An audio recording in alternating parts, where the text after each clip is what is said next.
त्या मुलाने एक सेकंड हँड पोलीस कार खरेदी केली, पण तो ती बदलणार इतक्यातच गाडीचा खालचा भाग सोनेरी रंगाचा झाला आहे हे पाहून तो आश्चर्यचकित झाला. त्याच्या विश्वासाबद्दल खात्री नसल्यामुळे त्याने ताबडतोब एक साधन काढले आणि गाडीच्या बॉडीला जोरात घासण्यास सुरुवात केली.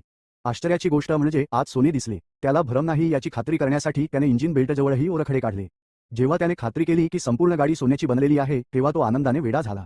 पण लवकरच त्याला कळले की ती एवढ्या संपत्तीचा अभिमान बाळगू नये, म्हणून त्याने प्रथम जीर्ण झालेला भाग पुन्हा रंगवला. नंतर शांतपणे आरईमधून एक्झॉस्ट पाईपचा एक छोटा तुकडा कापला आणि त्याची शुद्धता तपासण्यासाठी तो एका मोहरा दुकानात नेला. त्यानंतर त्याने सोन्याचा तुकडा मालकाला दिला आणि तो पॉलिश केला. मालकाने एका नजरेत ओळखले की ते अत्यंत उच्च शुद्धतेचे शुद्ध सोने आहे.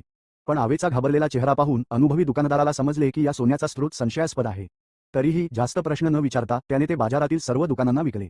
त्याने ते जास्त किमतीत विकत घेतले. त्याला वाटले की त्याचे नशीब बदलले आहे आणि तो आयुष्याच्या शिखरावर पोहोचला आहे. पण दुकानदाराने लगेचच एका स्थानिक टोळीशी संपर्क साधला आणि त्याच्याविरुद्ध कट रचण्यास सुरुवात केली. त्याला हे माहीत नव्हते की चतुराभाईंनी त्याचा प्रतिकार करण्यासाठी आधीच एक योजना आखली आहे.